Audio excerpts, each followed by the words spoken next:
So this week, there were a few different people that talked about asylums and the poor treatment of mentally ill people, and kind of how that continues today. And you can see it in the prison system and even psychiatric wards where people who have a mental illness or are believed to have a mental illness are obviously treated differently and sometimes even pretty poorly.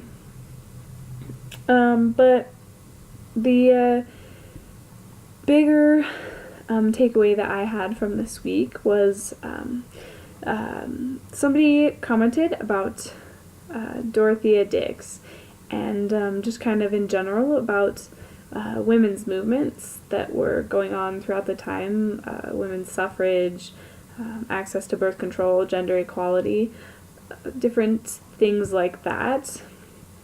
And their last little bit of their post talked about how these movements, the women's movements, had led to psychological research that has highlighted differences between the sexes. And at first I hadn't really thought of it that way, but it was an interesting idea. As I thought about it more, I kind of came to agree with them that we talk about these women's movements wanting access to birth control and wanting gender equality, and women basically coming into their own, wanting to be seen as more than just child producing factories or the trophy wife that stays home doing house cleaning all day long.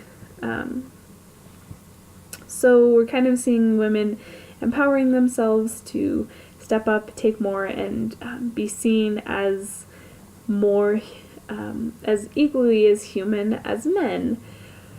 And I think that they were definitely right about this empowerment leading to psychological research. Even now, we can see a whole slew of psychological research that shows the differences between the sexes, including differences in problem-solving abilities, drug tolerances, emotional stability. And although a lot of these topics have some variance and they are not all necessarily equal across the board, we still are seeing these sexual differences based on the biology of females versus males. So that even kind of plays into the evolutionary theory, with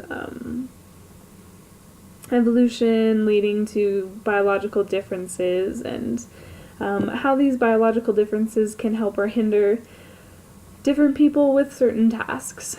So that was my takeaway for this week, that these women's movements led to psychological research, the advancement of psychological research concerning differences between the sexes. And I look forward to next week.